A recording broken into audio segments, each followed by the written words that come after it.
As stated before, a resource-based economy applies the scientific method to social concern, and this isn't limited to simply technical efficiency.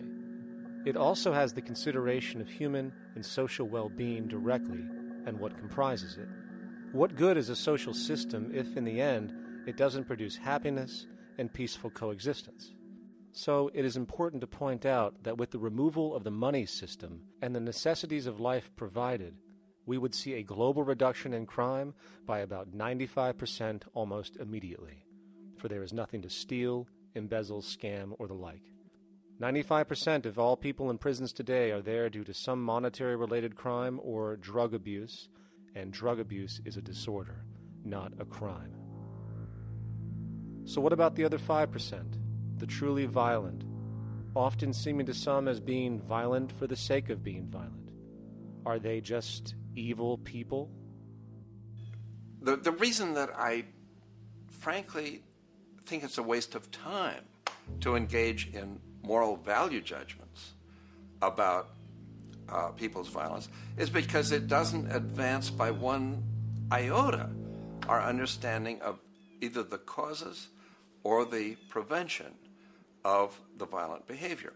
People sometimes ask if I believe in forgiving criminals. My answer to that is, no, I don't believe in forgiveness any more than I believe in condemnation. It's only if we as a society can take the same attitude of treating violence as a problem in public health and preventive medicine rather than as a moral evil.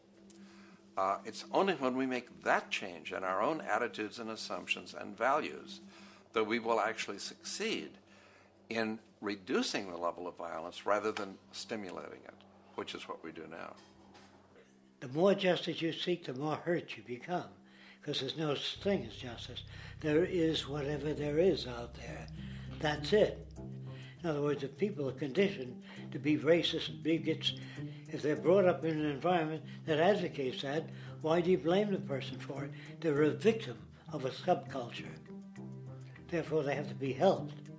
The point is, we have to redesign the environment that produces aberrant behavior. That's the problem, not putting a person in jail. That's why judges, lawyers, freedom of choice, such concepts are dangerous, because it gives you misinformation that the person is bad or that person is a serial killer.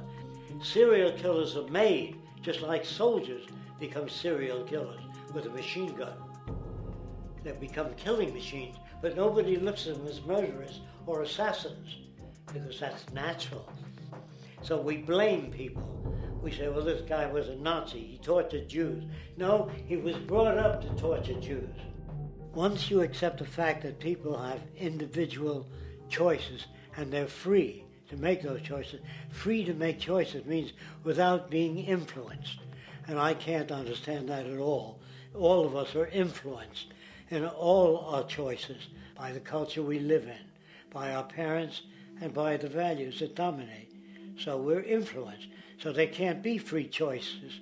What's the greatest country in the world? The true answer, I haven't been all over the world, and I don't know enough about different cultures to answer that question. I don't know anybody that speaks that way. They say, it's good old USA, the greatest country in the world. There's no survey. Have you been to India? No. Have you been to England? No. Have you been to France? No. What do you make your assumptions on? They can't answer. They get mad at you. They say, well, goddamn it, who the hell are you to tell me what to think? You know, don't forget, you're dealing with aberrated people. They're not responsible for their answers. They're victims of culture. That means they've been influenced by their culture.